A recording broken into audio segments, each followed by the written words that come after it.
Hello everybody, welcome back to Kingdom of Learning. So in this video we are going to discuss the answers of test 2. Means अगर आपने video ये वाली randomly ही खोली है तो I will suggest कि इससे पहले आप टेस्ट 2 जो हमारी सीरीज स्टार्ट हुई है उस पर जाएं, क्योंकि इस वीडियो में हम डिस्कस करने वाले हैं आंसर्स ऑफ टेस्ट 2। तो आपने करना क्या है, आपने टेस्ट 2 पे जाना है और उससे पहले टेस्ट 1 भी अपलोड हो चुका है, उसके आंसर्स भी अपलोड हो चुके हैं, तो आप इस सीरीज़ को फॉलो कर सकते हैं। So first of all you have to go to test 2 and you have to write the answers in your notebook। और फिर आपने वापस आकर इस वीडियो में अपने आंसर्स को, अपने स्कोर्स को चेक करना है और कमेंट बॉक्स में बताना है कि आपने 10 में से कितने मार्क्स लिए हैं। So let's start now. तो अब हमारा क्वेश्चन नंबर 1 है, Rohan is dash LIC agent. जो ये एक आर्टिकल्स का क्वेश्चन है, तो आर्टिकल्स में क्या होता है, मेन होता है अ और एन में डिफरेंस, राइट। तो LIC है, यहाँ पर L है जो ए से स्टार्ट हो रहा है, ए मीन्स वॉवेल साउंड। तो अगर कोई वॉवेल साउंड होती है तो हम उसके लिए एन लगाते हैं, तो इसका आपका आंसर होगा B, Rohan is an LIC agent. So if this answer is correct then it's very good, you get 1 mark for that. अब आपका सेकेंड क्वेश्चन है, bat is dash mammal. The नहीं आएगा, द हम यूज़ करते हैं किसी स्पेसिफिक चीज़ के लिए, एन भी नहीं आएगा क्योंकि मो मीन्स कॉन्सोनेंट की साउंड आ रही है। तो यहाँ का आंसर होगा आपका B, A. Bat is a mammal means अगर हम जनरली किसी चीज़ की बात कर रहे हैं कि बैट एक मैमल होता है तो वहाँ पर हम सिर्फ अ यूज़ करते हैं। तो योर आंसर इज बी। तो अब आपका थर्ड क्वेश्चन है, यहाँ पर डोंट मेक फन है, ये डोंट हटा हुआ है। So don't make fun of dash Indian dance. I think it is very easy. Indian ई जो है एक वॉवल साउंड है, तो उसके साथ ऑब्वियसली एन लगेगा। तो आई थिंक आपको ये रूल पता है कि अगर कोई कॉन्सोनेंट की साउंड आती है तो उसके साथ हम अ लगाते हैं, और अगर किसी वॉवल की साउंड आती है तो उसके बाद हम मीन्स उससे पहले हम एन लगाते हैं, और द हम लगाते हैं किसी स्पेसिफिक चीज़ के लिए, या फिर किसी चीज़ को अगर हमने पहले उसी सेंटेंस में रेफर कर दिया है और दोबारा से हम उसको मेंशन कर रहे हैं तो हम द लगाते हैं। तो इस वीडियो में मैं आपको रूल्स भी थोड़े थोड़े बताती जाऊंगी, so that you should understand the concepts also. So now let us see our next question. तो नेक्स्ट क्वेश्चन है, cloud is dash large group of droplets. तो यहाँ पर भी द नहीं आएगा क्योंकि ये स्पेसिफिक बात हम नहीं कर रहे, हम एक जनरल बात कर रहे हैं। तो ऑब्वियसली इसमें अ या एन में से एक आना है। तो अब नेक्स्ट आपने चेक करना है कि साउंड किस चीज़ की आ रही है, वॉवेल या कॉन्सोनेंट। लार्ज मीन्स ल मीन्स कॉन्सोनेंट, तो अ आएगा। आपका आंसर है सी। तो अब आपका नेक्स्ट क्वेश्चन है, John is dash honest man.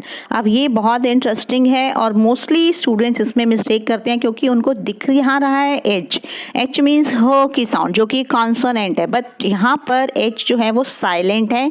तो साउंड किस चीज़ की आ रही है, ओ की। ओ मीन्स वॉवेल साउंड, तो यहाँ पर एन लगेगा, अ नहीं लगेगा। तो इसी तरह आपको ध्यान रखना है कि जब भी आप अ या एन लगाने में कंफ्यूज हो रहे हैं तो आपको एक्चुअली में साउंड चेक करनी है, आपको लेटर नहीं देखना। मीन्स लेटर कुछ भी हो उसको बोलकर देखना है कि वो बोलने पर कौन सी साउंड क्रिएट कर रहे हैं, फिर उसके बाद आपने डिसाइड करना है कि अ लगेगा या एन लगेगा। तो यहाँ पे आपका आंसर होगा एन, ऑनेस्ट। अब हमारे प्रेपोजिशंस के कुछ MCQs हैं। तो फर्स्ट है, the fan is dash the table. The fan is on the table means अगर कोई चीज़ किसी चीज़ के ऊपर रखी होती है तो यहाँ पर आंसर होगा आपका ऑन। अब इसमें आपको थोड़ा सा कंफ्यूजन हो सकता है कि ओवर भी हो सकता है। मीन्स अगर कोई चीज़ आपके ऊपर मंडरा रही है या बिल्कुल ऊपर है तो वहाँ पर ओवर भी यूज़ हो सकता है। तो यहाँ पर अब आपको देखना होगा कि कौन सी सेंस में यूज़ हुआ है। मीन्स ऑन और ओवर दोनों ही करेक्ट हो सकते हैं इसके आंसर्स, बट एग्जाम में आपके सामने कुछ ना कुछ इंडिकेशन होगा कि आपको क्या क्लिक करना है। अब नेक्स्ट क्वेश्चन है, Stella eats the cookies dash the class. इसमें आपका आंसर रहेगा ड्यूरिंग। मीन्स ऑन तो बिल्कुल रॉन्ग है, थ्रू भी रॉन्ग है, इन और ड्यूरिंग में आप कंफ्यूज हो सकते हैं। तो इन का मतलब होगा in the class means in the class room, right. तो ड्यूरिंग द क्लास का मीनिंग हो जाएगा क्लास के दौरान, मीन्स जब क्लास चल रही होती है तब वो कुकीज़ खाती है, तो आपका आंसर होगा ड्यूरिंग। अब नेक्स्ट क्वेश्चन थोड़ा डिफरेंट है। Correct the sentences, use the appropriate prepositions. Where did she go to, यहाँ पर आपका आंसर होगा where did she go to, B. Means where did she go of बिल्कुल नहीं होगा, एट भी नहीं होगा, ऑन भी नहीं होगा, टू होगा। अब यहाँ पर मैं आपको एक एक कॉन्सेप्ट बताना चाहती हूँ कि अगर आपको इंटेरोगेटिव सेंटेंसेस में कभी भी प्रेपोजिशन लगानी है तो वो एंड में जाती है। तो जिस तरह से इसमें लग रही है where did she go to, तो वहाँ पर प्रेपोजिशन एंड में चली जाती है। नेक्स्ट क्वेश्चन है PV Sindhu is famous dash badminton, तो इसका आंसर होगा आपका डी, फॉर। क्यों होगा? क्योंकि एट बैडमिंटन तो बिल्कुल रॉन्ग है, ऑफ बैडमिंटन भी रॉन्ग है, ऑन सब रॉन्ग ही है, साफ साफ दिख रहा है। तो इसका आंसर फॉर होगा कि पीवी सिंधु बैडमिंटन के लिए फेमस हैं। इन भी हो सकता था बट यहाँ पर है ही नहीं वो, तो for is the correct answer. So now your last question is the cricket team stood dash each other.